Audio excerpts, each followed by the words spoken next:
I'm Catherine, 38 female. I live in a quiet apartment downtown, a small sanctuary filled with books and the scent of old paper that clings to me from my job as a historical archivist. My life has always been orderly, a collection of carefully preserved facts and timelines.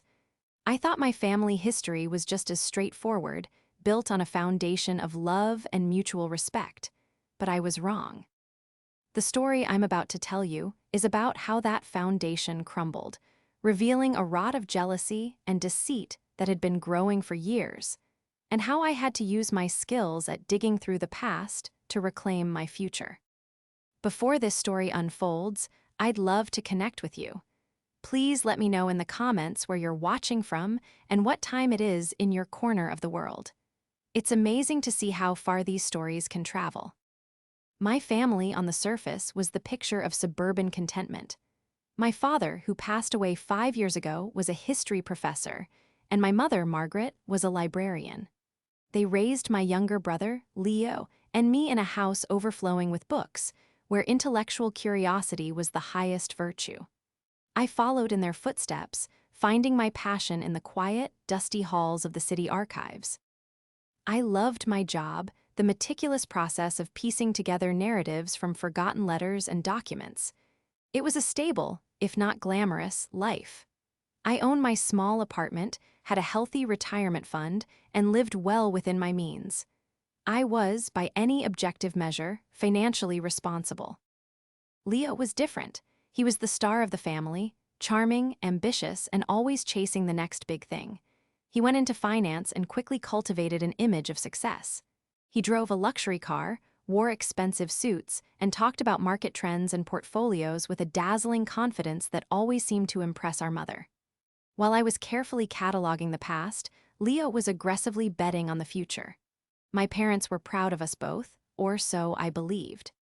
Dad had always appreciated my quiet dedication, while Mom was captivated by Leo's sparkle. After Dad passed, Mom's reliance on Leo grew. He became her go-to for advice on everything, especially finances. I didn't mind, it seemed natural.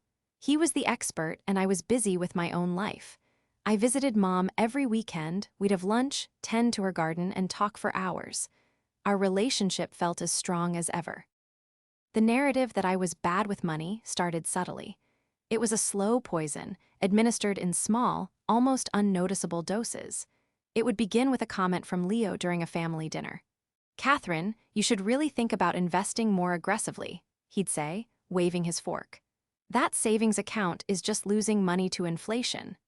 I'd calmly explain that my portfolio was balanced for long-term, stable growth, but he'd just shake his head with a patronizing smile.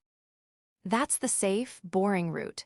Sometimes you have to take risks to get rewards," he'd reply, and Mom would nod in agreement, looking at him with admiration. Soon, these comments started echoing in my conversations with Mom. "Leo was telling me about a stock that's set to triple," she'd say over the phone. "Are you sure you're saving enough, dear? You work so hard, but you don't have much to show for it." I'd be taken aback. I had plenty to show for it, a home I owned, a secure job, no debt. What did she mean? I tried to explain my financial situation to her, showing her my statements, but her eyes would glaze over. Leo had planted a seed of doubt, and he was watering it diligently. He'd buy her extravagant gifts, a new smart TV, a designer handbag, and then make a casual remark about how he could afford it because of his smart investments, implying that my more modest gifts were a sign of my financial struggles. The lie became more concrete about 2 years ago. Mom had a health scare, a minor fall that thankfully resulted in just a few bruises, but it made her start thinking about the future. Leo seized the opportunity. He sat her down for a serious talk about her estate. I wasn't invited. Later, Mom told me that Leo had expressed deep concern for my future. "He's just so worried about you, Catherine," she said, her voice filled with a mixture of pride for his supposed altruism and concern for my fabricated predicament. "He said that if something happened to me, you wouldn't know how to manage a large inheritance, that you might spend it all foolishly." I was stunned into silence. Foolishly, I was the most frugal person I knew. I tracked every dollar. Leo, on the other hand, had just leased a new convertible and was talking about a can't-miss real estate venture in another state that sounded suspiciously like a pyramid scheme. "Mom, that's not true," I finally managed to say. "Where is this coming from? Leo is the one who lives lavishly. I'm the one who saves." But the narrative was set. Leo had framed my stability as stagnation, my prudence as fear. He painted my contentment as a lack of ambition. To our mother, who saw his flashy lifestyle as proof of his genius, his version of the story made a twisted kind of sense. He was the financial wizard. I was the timid archivist who didn't understand the modern world of money. During this time, I also started noticing small changes in Mom. She would forget appointments or repeat stories she'd just told me. When I gently pointed out, she'd get defensive. "I'm just getting older, Catherine. It happens to everyone," she'd snap. If I suggested she see a doctor, she'd brush it off, saying Leo thought she was sharp as a tack. Of course, he did. Her clarity was a threat to his control. He needed her to be just confused enough to be suggestible, to believe his lies about me without question. He used her age not as a reason for concern, but as a cover for his manipulation. He assured her that her memory lapses were normal while simultaneously reinforcing the complex lies he was telling about my finances. The foundation of his deceit was built on two pillars: my supposed financial incompetence and our mother's slowly fading memory. He was an expert mason, and he was building a wall between my mother and me, brick by insidious brick. I could feel the chill from that wall, but I never could have imagined how high and impenetrable it would become. My mother, Margaret, passed away peacefully in her sleep one Tuesday morning in early spring. The call came from Leo. His voice was thick with a practiced grief that didn't quite ring true. I felt a profound, hollow ache. Despite the recent distance between us, the strange new tension Leo had manufactured, she was still my mom. We had baked cookies in her sunny kitchen. She had read me stories until her voice was hoarse, and she had held my hand on my first day of school. The grief was real, and it was devastating. The funeral was a blur of casseroles, sympathetic murmurs, and Leo playing the part of the grieving, dutiful son. He delivered a moving eulogy, filled with anecdotes that highlighted his close relationship with her, conveniently omitting any significant mention of me beyond a passing reference to my dear sister. Our family friend, Arthur, a retired judge who had known our parents for 50 years, watched Leo's performance with a quiet, unreadable expression. After the service, he pulled me aside. "Catherine," he said, his voice a low rumble, "your mother was a wonderful woman. If you need anything, and I mean anything at all, you call me." His words were a small comfort in a sea of emotional turmoil. The call about the will reading came a week later. It was from a lawyer I'd never heard of, a Mr. Davies. This struck me as odd. Our family lawyer had always been a partner at the firm where Arthur had once worked.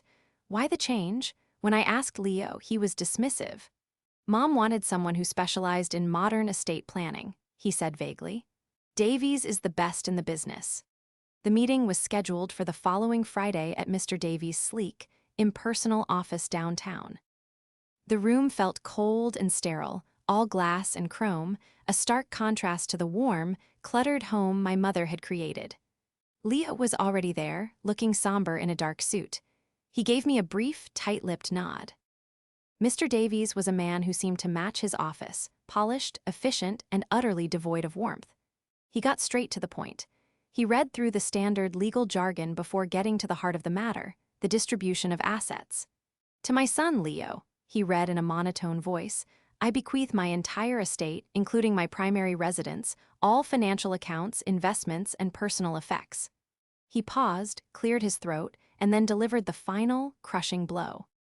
"To my daughter, Catherine, I leave the sum of $5,000, with the sincere hope that she will use it to seek financial counsel and learn to manage her affairs more responsibly." The words hung in the air, thick and suffocating. I couldn't breathe. My entire body went numb, a cold wave washing over me from head to toe. I looked at Leo, whose face was a carefully constructed mask of sorrowful resignation. He wouldn't meet my eyes. He just stared at the polished mahogany table as if he were studying the grain of the wood. $5,000. It wasn't about the money, it was the insult, the public declaration of a lie he had so carefully crafted.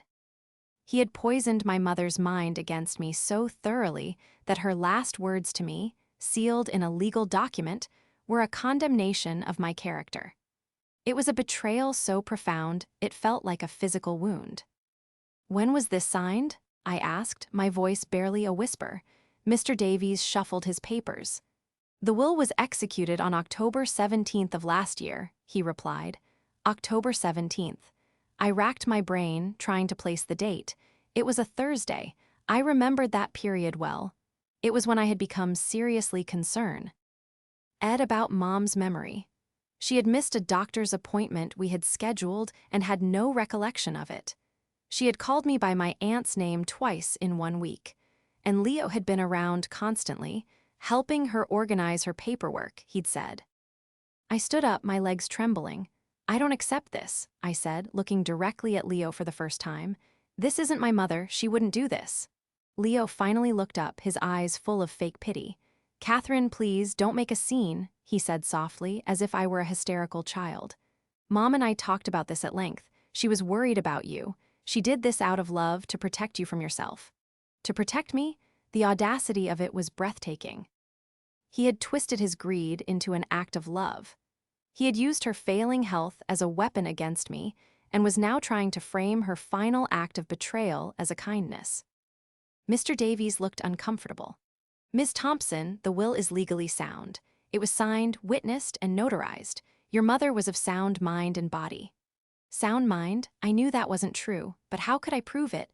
It was my word against a legal document and the testimony of my concerned brother.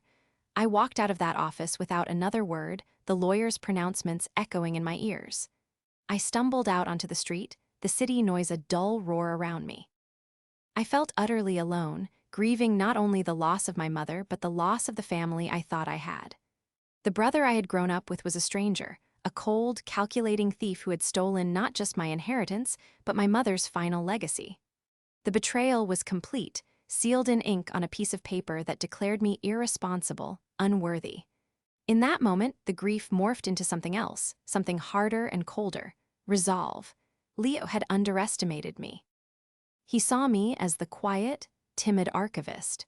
He had forgotten that my entire life was about finding the truth buried in the past, and I would find the truth about October 17th.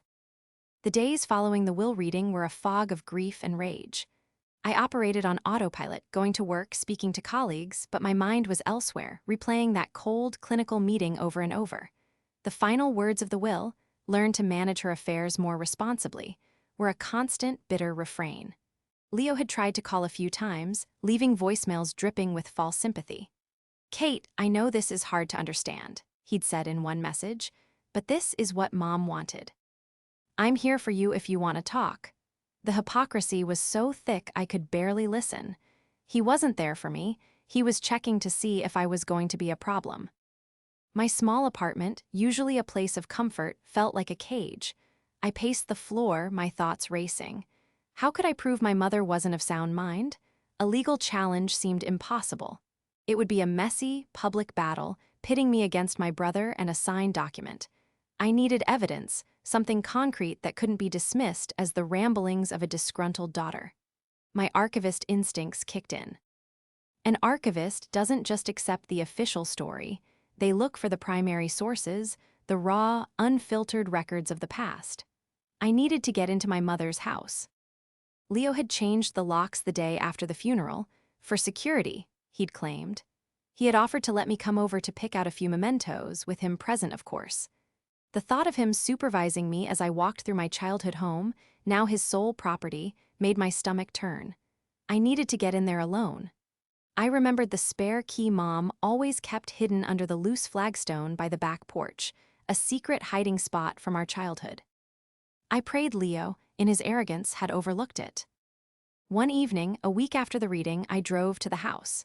It was bathed in the soft glow of twilight, looking exactly as it always had. My heart ached with a deep, nostalgic pain. I slipped around to the back, my footsteps silent on the damp grass.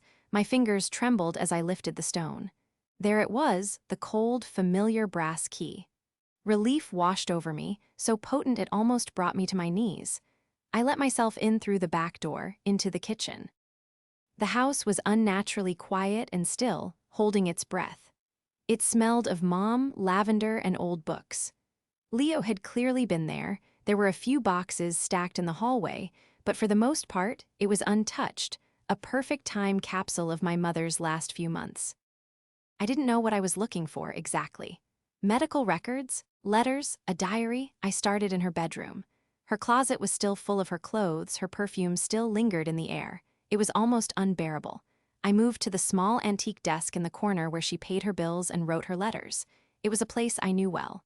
Margaret, the retired librarian, was a woman of meticulous habits. She never threw anything away.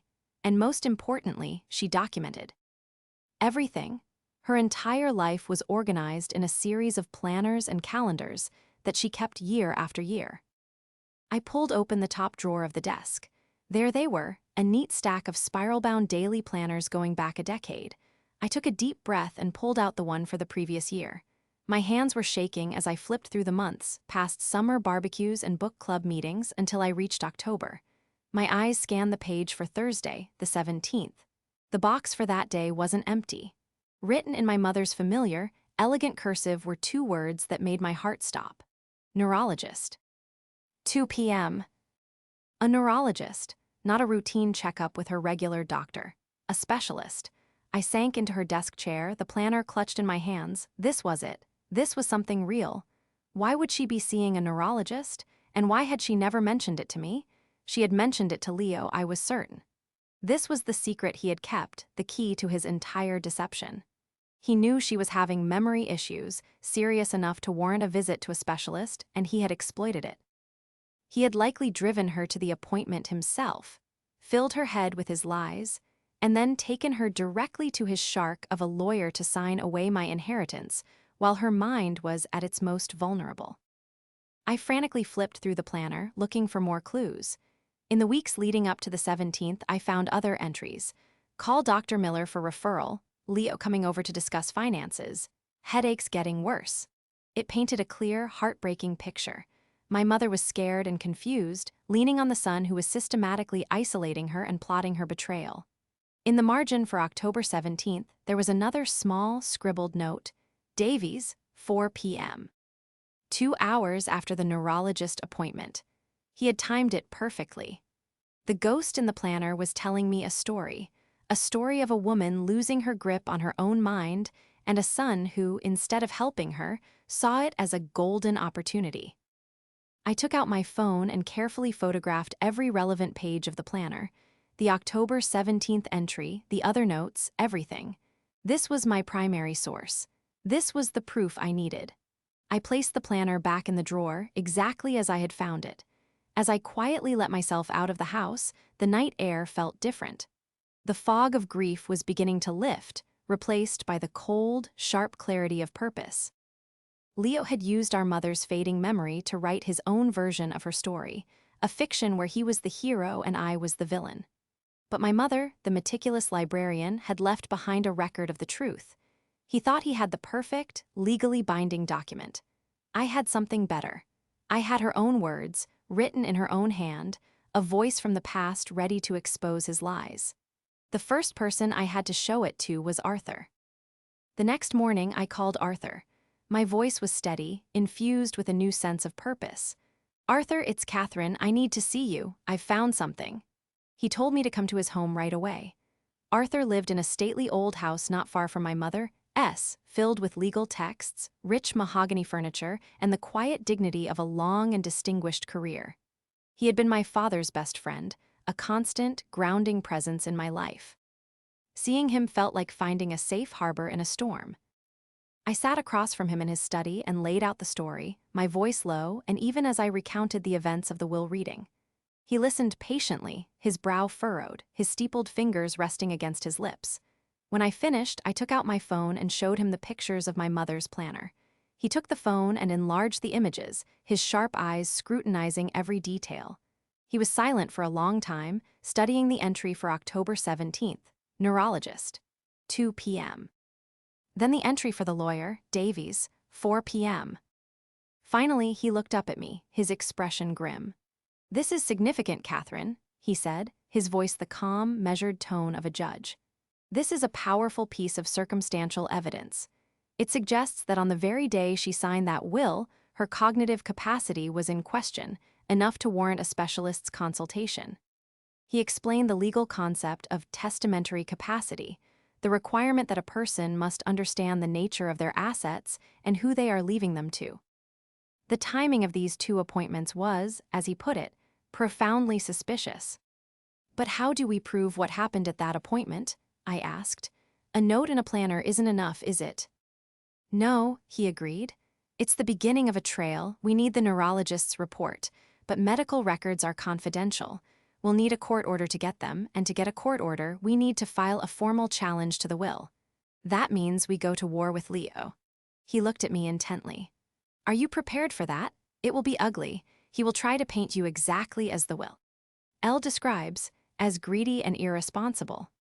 He's already done that, I said, my voice hard. He did it in secret to our mother. I'm ready to face it in the open. What's our next step? Arthur's demeanor shifted.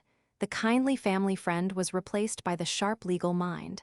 First, we need more information. You're an archivist, so do what you do best. Dig. He suggested I start by finding out more about the neurologist. The planner didn't list a name, just the specialty.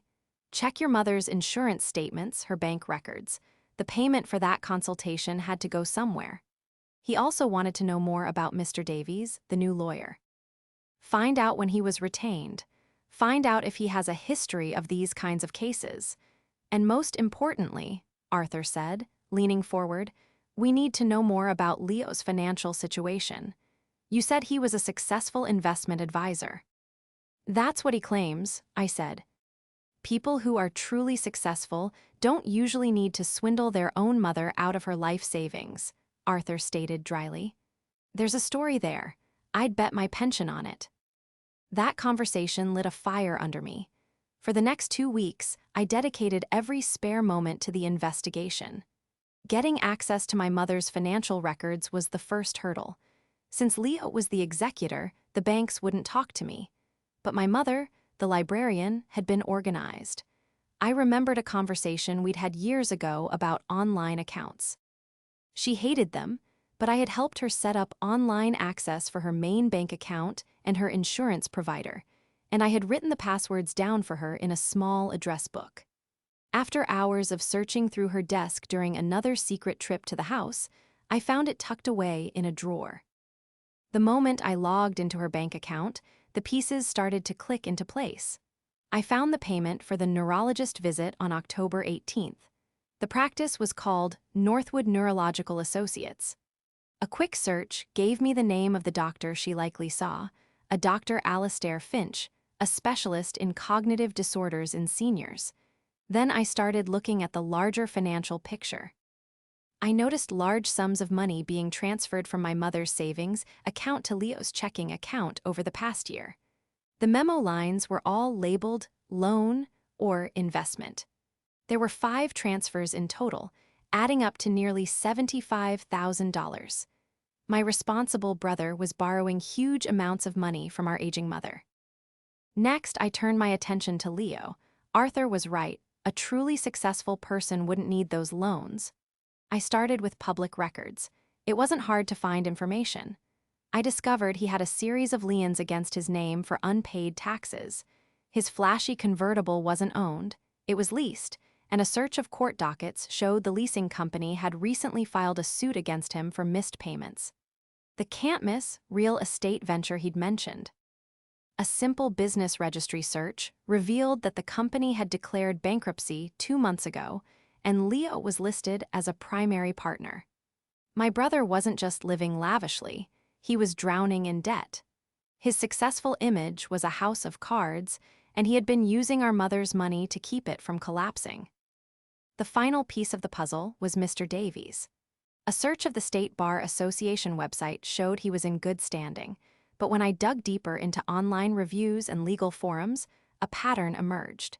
He was known as a lawyer who specialized in expedited estate planning, often for elderly clients with eager to inherit children.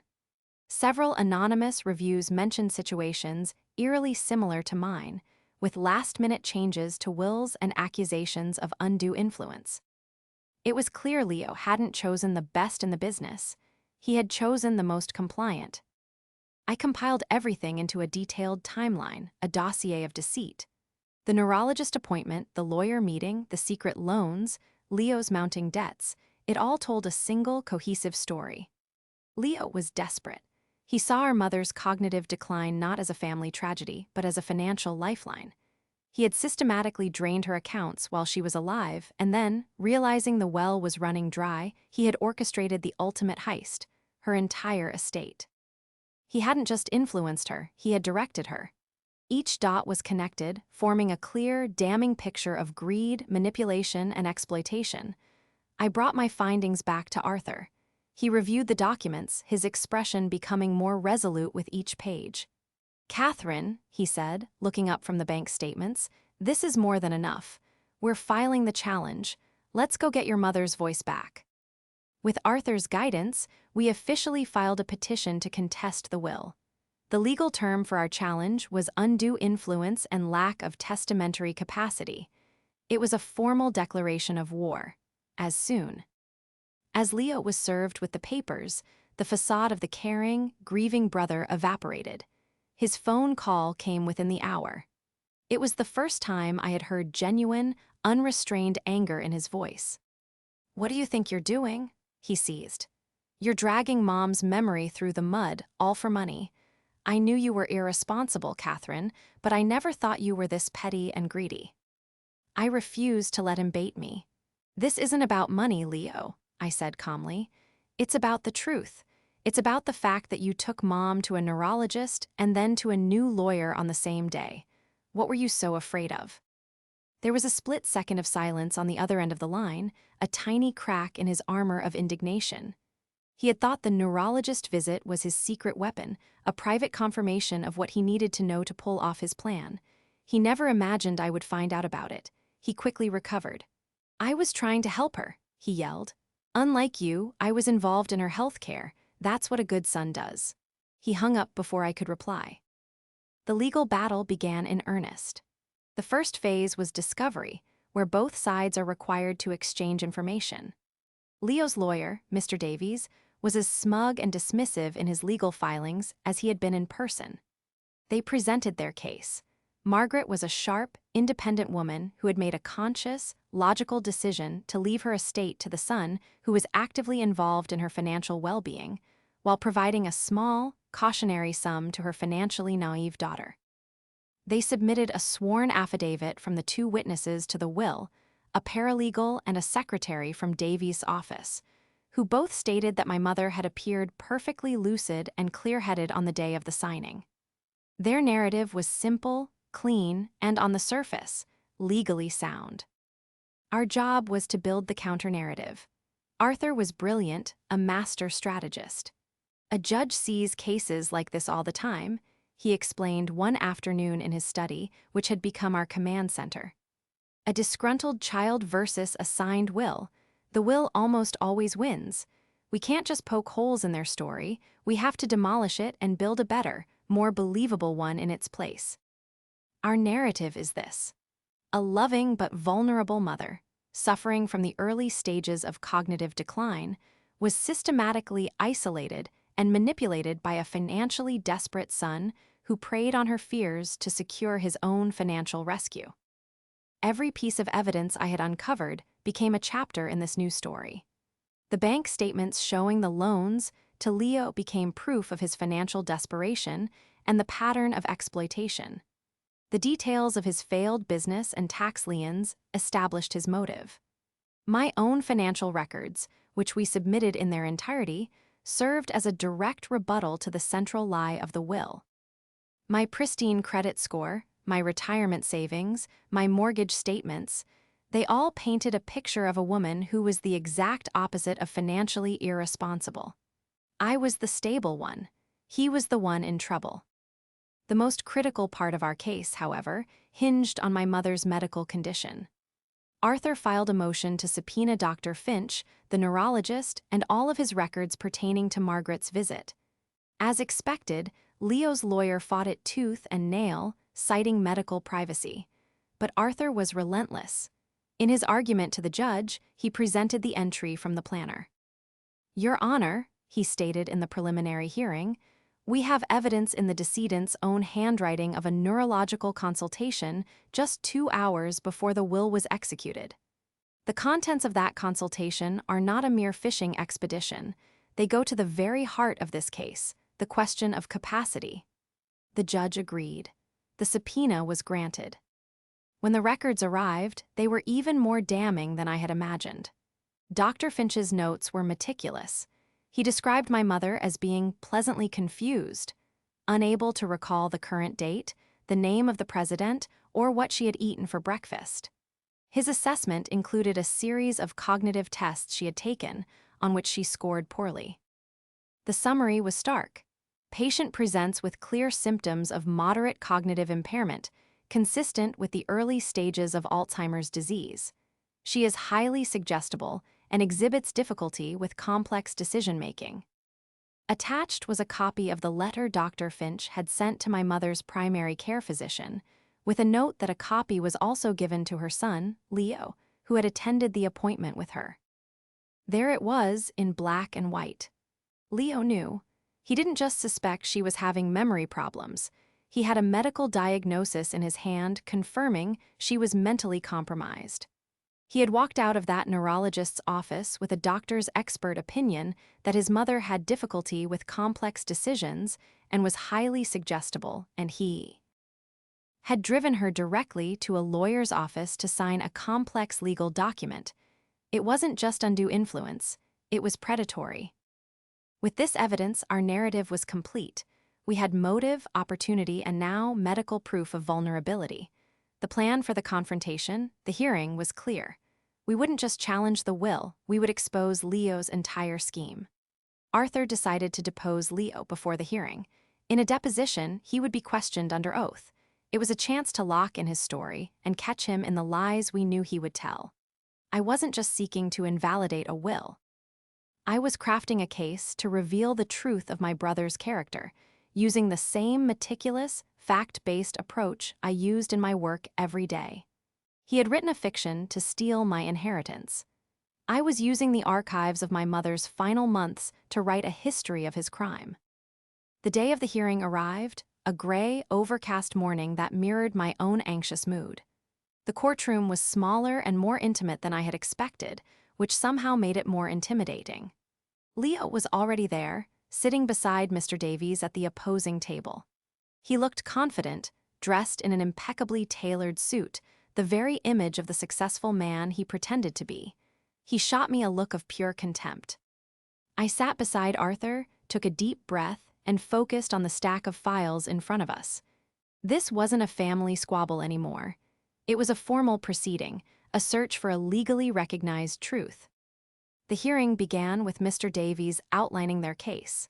He painted a picture of my mother as a fiercely independent woman who knew exactly what she was doing.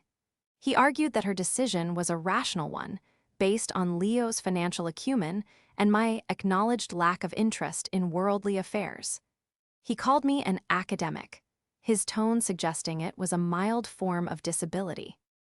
His primary evidence was the will itself and the testimony of the 2 witnesses from his office, who both dutifully took the stand and repeated that Margaret Thompson had been sharp and decisive on the day of the signing. Then it was Arthur's turn. He didn't begin with an attack. He began by building a portrait of my mother. He spoke of her career as a librarian, her love for her children, and her meticulous nature. He established her as a woman of habit and fairness. Then, he methodically began to dismantle the image of Leo as the responsible son. He presented the evidence of Leo's debts, the tax liens, the failed business. With each document, Leo's perfect facade began to crack. He shifted uncomfortably in his seat, his jaw tightening. Arthur then called me to the stand. I was terrified, but as I sat down and looked at Arthur, his calm demeanor gave me strength. He walked me through my relationship with my mother, our weekly visits, the life we shared. Then he had me explain my own financial situation, submitting my statements as evidence. I explained my investment strategy, my savings, my lack of debt. I was not a financial expert, but I was stable, secure, and responsible. The exact opposite of the person described in the will. Mr. Davies' cross-examination was brutal. He tried to portray me as a bitter, jealous daughter who was angry about being cut out of her mother's fortune. "Isn't it true, Ms. Thompson," he sneered, "that you were resentful of your brother's success?" "I was proud of what I thought was his success," I replied, my voice even. "I am not resentful.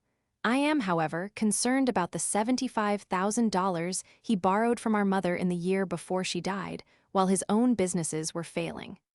The comment landed like a stone, and Davies quickly changed his line of questioning. He couldn't rattle me because I was simply telling the truth. The turning point of the hearing, however, was when Arthur called his final witness. The petitioner calls Dr. Alastair Finch to the stand. A murmur went through the courtroom. Leo's head snapped up, his eyes wide with shock. He clearly had not expected this. Dr. Finch was an older man with a kind, serious face. He took the stand, and Arthur calmly led him through his credentials and his specialty in geriatric cognitive disorders. Then he asked him about the appointment on October 17th. Using his notes to refresh his memory, Dr. Finch described my mother's condition in clear, unambiguous medical terms. He detailed her confusion, her inability to pass the cognitive tests, and his professional diagnosis of moderate cognitive impairment. "Dr. Finch," Arthur asked, his voice resonating through the silent room, "in your professional opinion, would a person in Mrs. Thompson's condition on that day have been capable of understanding the complexities of a legal document like a last will and testament?" Davies shot to his feet. "Objection calls for speculation." "Overruled," the judge said immediately. "The witness is an expert. He may answer." Dr. Finch looked directly at the judge. "It is my firm medical opinion," he said, "that she would have had significant difficulty. A person in her state is highly susceptible to suggestion and can be easily overwhelmed by complex information. I would have strongly advised against her making any major legal or financial decisions on that day without guidance from a trusted, impartial party." Arthur had one final question. "And who was with Mrs. Thompson during this appointment? Who received a copy of your assessment?" Dr. Finch consulted his notes again. "Her son, Leo Thompson, was present for the entire consultation and the delivery of my assessment. He received a copy of my report." The courtroom was utterly still. Leo was ashen-faced. His entire defense, that his mother was of sound mind, had been annihilated by the sworn testimony of a medical expert.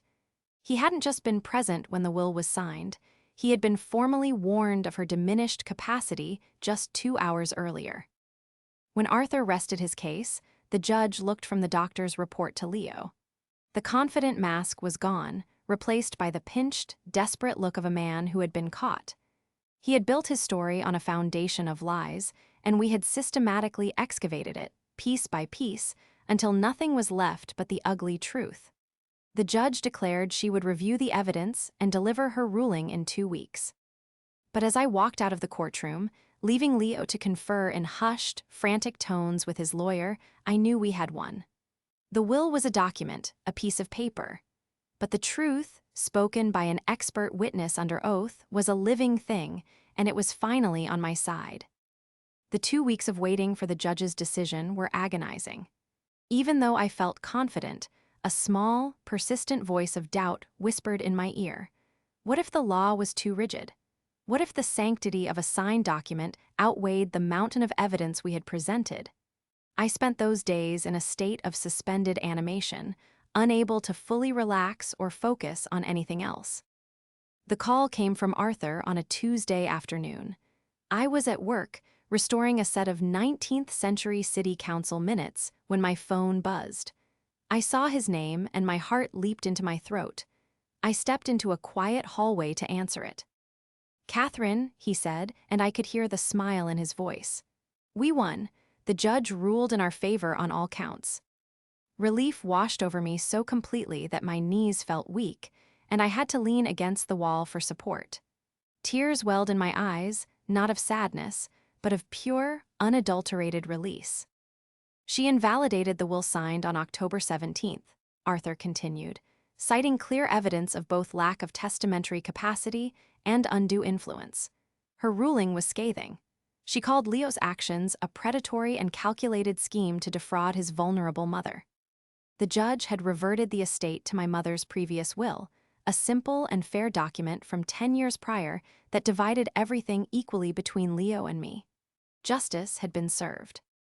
That evening, Leo showed up at my apartment.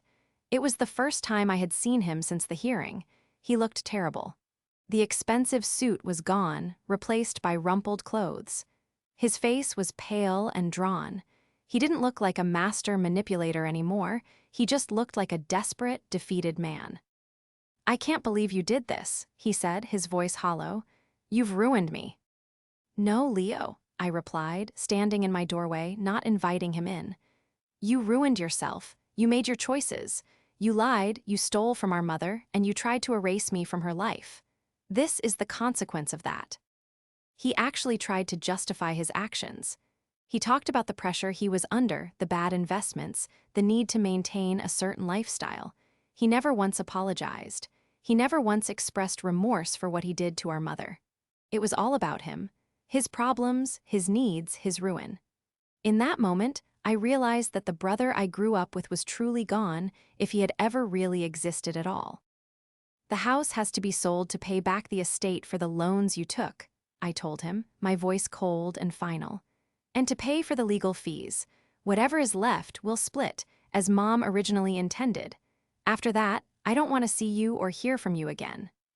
I closed the door on his shocked face, a final, quiet end to a relationship that had been poisoned long ago. The aftermath was a period of slow, deliberate rebuilding. Selling my childhood home was painful, but it was a necessary step to close that chapter of my life. Walking through it one last time, packing away my mother's books and photographs, I felt a deep sadness, but also a sense of peace. I had honored her memory by fighting for the truth. I had given her back her voice. With my half of the inheritance, I didn't do anything extravagant. I paid off the small remainder of my mortgage. I set up a charitable trust in my parents' names to fund the local libraries. History department, something my mother, the librarian, and my father, the professor, would have loved. The rest I invested, prudently and responsibly, just as I always had. The money was a tool, a means to security, but it was not the prize. The prize was the vindication, the reclaiming of my own story. Life has a new, quieter rhythm now. My work at the archives feels more meaningful than ever. Every day, I piece together stories from the past, ensuring that the truth, however buried, is preserved. I have reconnected with old friends and made new ones. I have dinner with Arthur once a month, and we talk about books and politics and life. He has become the family I have left. Sometimes I find myself thinking about Leo's central accusation, that I was financially irresponsible. It's ironic because in the end, his reckless pursuit of wealth cost him everything, while my quiet, steady approach to life gave me the strength and the resources to fight for what was right. He built his life on a foundation of lies, and it collapsed, as all such structures eventually do. I built my life on a foundation of truth and careful planning, and it stands strong. My future is my own, rewritten not by a fraudulent will, but by my own resolve.